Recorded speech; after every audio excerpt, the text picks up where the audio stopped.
फाशी झालीच पाहिजे।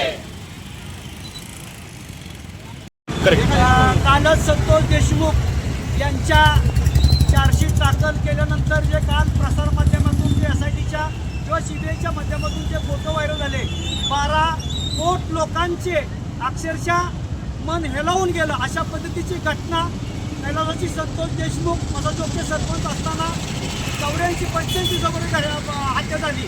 परंतु या सरकारने सर्व आरोपी अद्यापर्यंत अटक केले नाहीत।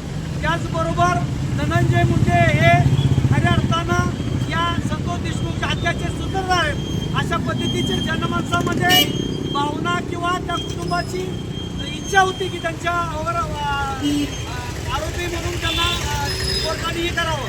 परंतु राज्याचे मुख्यमंत्री असतील, राज्याचे उपमुख्यमंत्री अजितदादा पवार असतील यांनी त्यांना मंत्री देऊन उलट त्यांची बढती केली व संतोष देशमुखच्या हत्येच्या विरुद्ध उलट जेणेकरून त्यांना ताकद देण्याचं काम करण्याचं केलं आहे।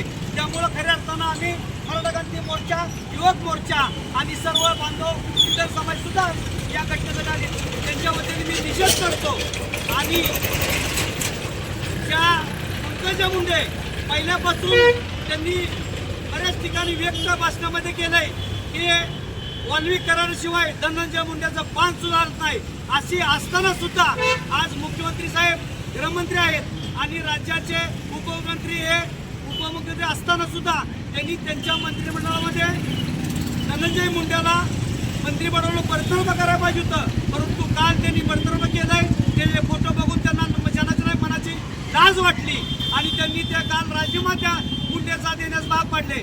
तर त्या राजीनाम्यावर आम्ही मराठा बांधव सर्व समाधान नसून भविष्यामध्ये त्यांना सहआरोपी 302 मध्ये करून खऱ्या अर्थानं देशमुख कुटुंबाला न्याय द्यावा, तरच ती खरी श्रद्धांजली ठरेल आणि त्यांच्या कुटुंबाला थोडाफार तरी न्याय मिळागत आमच्या जनभावनामध्ये भावना राहील।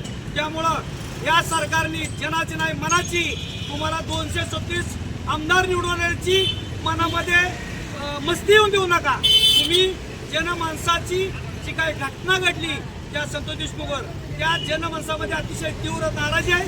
तुम्ही त्याचा विचार करून गृहमंत्री साहेब आणि उपमुख्यमंत्री दादांनी विचार करून त्याची आमदारकी बरोबर त्याला 302 सहआरोपी करावे, एवढीच मी मराठा क्रांती मोर्चा फलटण आणि युवक मोर्चा फलटणच्या वतीने सर्व बांधवांच्या वतीने विनंती करतो।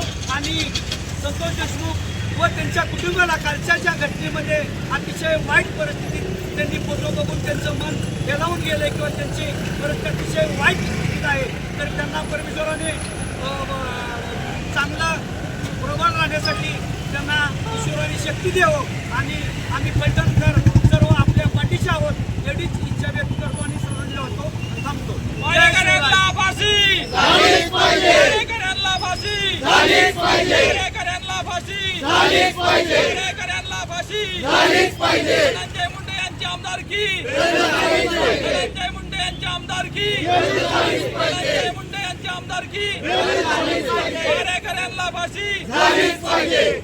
छत्रपती शिवाजी महाराज की जय।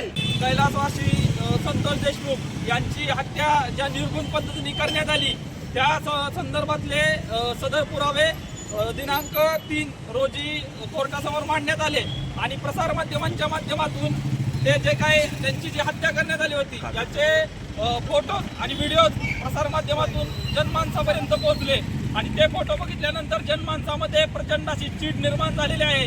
त्या हत्यारांबद्दल मनामध्ये घृणा निर्माण झाली आहे, तरी त्या हत्यारांना कठोरात कठोर अशी शिक्षेची फाशी देण्यात यावी। याचबरोबर त्यातला जो मुख्य आरोपी आहे वाल्मिक कराड, सुदर्शन गुले, त्यासोबत जे काही इतर गुन्हेगार आहेत यांना फाशीची शिक्षा देण्यात यावी। याचबरोबर यांच्या पाठीशी जे वाल्मिक कराडचे गुन्हेगार आहेत आणि त्यांच्या पाठीशी जे आमदार धनंजय मुंडे आहेत यांचा तात्काळ राजीनामा मंत्री आमदार पदावरून त्यांचा तात्काळ त्यांना बडतर्फ करण्यात आलं। त्याचबरोबर त्यांची कसून चौकशी करण्यात यावी, कारण की त्यांनी समाज माध्यमावरती सांगितलं की वाल्मिक कराड हे त्यांचे जवळचे आहेत आणि ते जर त्यांचे जवळचे असतील तर निश्चितच त्यांच्यामध्ये ज्या दिवशी खून झाला ज्या दिवशी जर संभाषण झालं असेल तर ते संभाषण तपासावं आणि धनंजय मुंडे यांना या प्रकरणामध्ये सहआरोपी करावं अशा निवेदनाचं पत्र आज आम्ही प्रांत ऑफिस फलटण यांना देत आहोत आणि मुख्यमंत्री उपमुख्यमंत्री यांच्याकडे याबाबत आणि मागणी करत आहोत.